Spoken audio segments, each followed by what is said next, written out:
हर एक सामान्य इंसान के घर में जो उसे सुख प्रदान कर सकते हैं वह हर एक सामान्य इंसान के घर में उपस्थित है।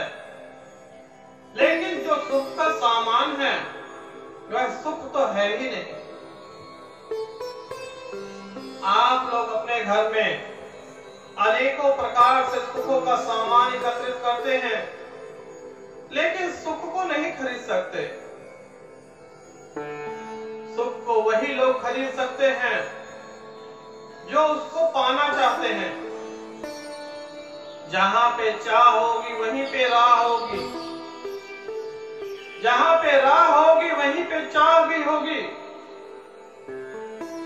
अगर आपके अंदर थोड़ी सी भी इच्छा है सुख पाने की, तो ध्यान मुद्रा में बैठिए।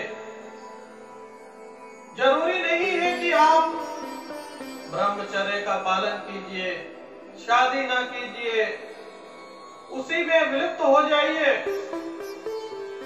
आज साइंस भी मानता है कि इंसान को स्वस्थ रहने के लिए संपूर्ण नींद की आवश्यकता है, लेकिन इस संसार में इतनी भागा दौड़ी जिंदगी में हमें कभी नींद आती ही नहीं है।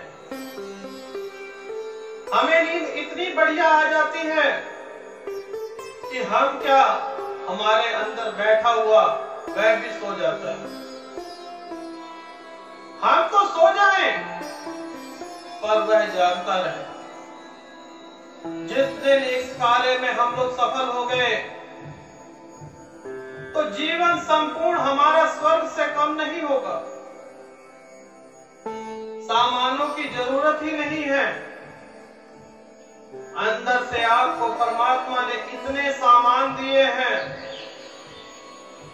एक छोटी सी ध्यान मुद्रा में बैठिए और देखिए क्या है सामान। संपूर्ण जीवन इसी चक्कर में बीत जाता है कि कल को सुख की प्राप्ति होगी। कल जब बुढ़ापा आएगा तो हम सुख से रहेंगे, लेकिन रह नहीं पाते। जब बुढ़ापा आता है उसके साथ साथ बीमारियां आ जाती हैं। बीमारियां हैं तो हॉस्पिटल जाना, डॉक्टरों के पास जाना।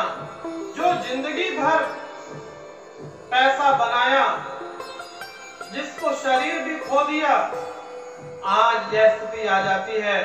उस शरीर को पाने के लिए जो जिंदगी भर पैसा बचाया था, आज वह भी खो जाता है, लेकिन सुख की प्राप्ति नहीं होती। सुख की प्राप्ति स्वयं के अंदर है, कहीं बाहर नहीं है। उसको पहचानो। जब तक उसको जानोगे नहीं, पहचानोगे नहीं, तब तक सुख की प्राप्ति हो ही नहीं सकती।